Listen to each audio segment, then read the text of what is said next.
Hello everyone, welcome back to my channel Seema blogs. বন্ধুরা, আজকে আমি বেগুন বাহার বা বেগুন ভুনার একটি রেসিপি নিয়ে হাজির হয়েছি।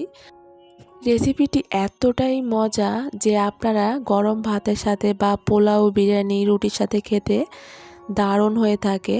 যে খাবে স্বাদ কিন্তু ভুলতে পারবে না। তো যাই হোক বন্ধুরা, দেরি না করে চলুন শুরু করি। আমি প্রথমে এখানে দুটো বেগুন নিয়ে নেব। বেগুন দুটো চাকু দিয়ে মাছ বরাবর কেটে নেব। আমি দুটো বেগুন দিয়ে করব, আপনারা চাইলে বেশি দিয়েও করতে পারেন। তো দেখুন বন্ধুরা, আমি মাছ বরাবরে কেটে নিয়েছি। আর একটা জিনিস খেয়াল করবেন, বেগুনে কিন্তু অনেক পোকা থাকে, তো একটু ভালো দেখে নেওয়ার চেষ্টা করবেন। আর ভিতরে পোকা আছে কি না এটাও দেখবেন। তো যাই হোক, আমি ধুয়ে পরিষ্কার করে এখানে লবণ হলুদ দিয়ে মাখিয়ে নেব। মাখিয়ে আমি কিন্তু একটা প্যান বসিয়ে দেব সাদা তেল দিয়ে। তেলটা একটু গরম হয়ে গেলে আমি বেগুনগুলো ভেজে নেব। তো আমি 2 পিস করে ভাজবো, যেহেতু একটু বড় সাইজের। মাঝে মাঝে আমি কিন্তু উল্টিয়ে দেব। আর একটু লাল লাল করে ভেজে নেওয়ার চেষ্টা করতে হবে। আমি একটু লাল লাল করে ভেজে নিয়েছি। দেখুন বন্ধুরা, আমি দুটো তুলে নিয়েছি। আর বাদ বাকি যে দুটো আমি দিয়ে ভেজে নিয়েছি একইভাবে। এবার আমি কড়াইয়ে কিন্তু তেজপাতা, গোটা জিরা, পেঁয়াজ কুচি দিয়ে দেব। পেঁয়াজ কুচি একটু ভেজে নিয়ে এবার আমি এখানে আদা রসুন বাটা দিয়ে দেব।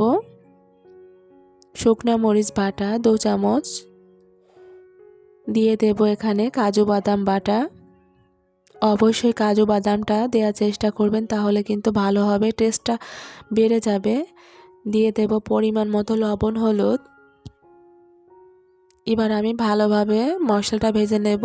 একটা জিনিস সবসময় খেয়াল রাখবেন, আপনার মশলাটা যদি রান্নার ভালো ভাজা হয় তাহলে কিন্তু টেস্টটা বেড়ে যায় এবং খেতেও কিন্তু দারুণ লাগে। তো আমি একটু বেশি সময় ধরে কিন্তু মশলাটা ভেজে নিয়েছি। তেলটা দেখুন মশলা থেকে অনেকটা ছেড়ে দিয়েছি। এবার আমি একটা টমেটো কেটে দিয়েছি, ছোট ছোট করে পিস করে দিয়েছি। টমেটো আপনারা চাইলে একটু বড় করেও দিতে পারেন। তো আমি ছোট ছোট করে পিস করে টমেটোগুলো দিয়ে একটু সময় ভেজে নিয়ে এবার আমি এখানে জল দিয়ে দেব। জলটা গরম হয়ে গেলে এবার আমি সেই ভেজে রাখা বেগুনগুলো দিয়ে দেব। তো বন্ধুরা দেখুন, আমি বেগুনগুলো দিয়ে দেব, দিয়ে মাঝে মাঝে একটু উল্টিয়ে দেব। আর একটা জিনিস বন্ধুরা, আপনারা খেয়াল করেছেন কিনা জানি না, আমি কিন্তু জিরা বেটে দিই নেই। আমি এখানে জিরা এবং ধইনা গরম মশলা একসাথে ভেজে গুঁড়া করে, এই তো দেখুন একদম আমার 80% কিন্তু কুক হয়ে গিয়েছে। এমত অবস্থা আমি কিন্তু সেই মশলাগুলো দিয়ে দেব। দিয়ে আমি কিন্তু 2 মিনিটের মতো একটু রেখে এখানে ধনের পাতা দিয়ে আমি কিন্তু চুলাটা অফ করে দেব। আর গ্রেভিটা দেখুন কতটা গাঢ় হয়ে গিয়েছে। এই চুলাটা অফ করে দিয়েছি। আর চুলাটা অফ করার পরে কিন্তু আরও মাখো মাখো হয়ে গিয়েছে, কোনো ঝোল থাকবে না, মোট কথা আর কি। তো দেখুন আমার কিন্তু রান্নাটা হয়ে গিয়েছে, নামিয়ে নিয়েছি। আর হ্যাঁ বন্ধুরা, আমার এই রেসিপিটি কেমন হয়েছে অবশ্যই আপনারা কমেন্ট করে জানাবেন।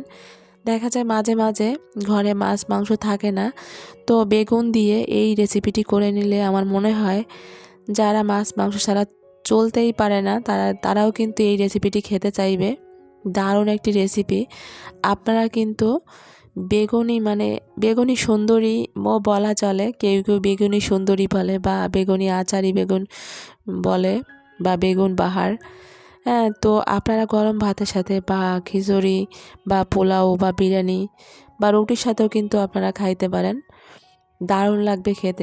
রুটির সাথে তো কি বলবো, আপনারা খিচুড়ি বলবেন, আমি যে কটা বলেছি আপনারা পোলাওর সাথেও খেতে পারবেন। খুবই মজার, আপনারা একবার খেলে সত্যি স্বাদ বলতে পারবেন না। দারুণ একটি রেসিপি বন্ধুরা।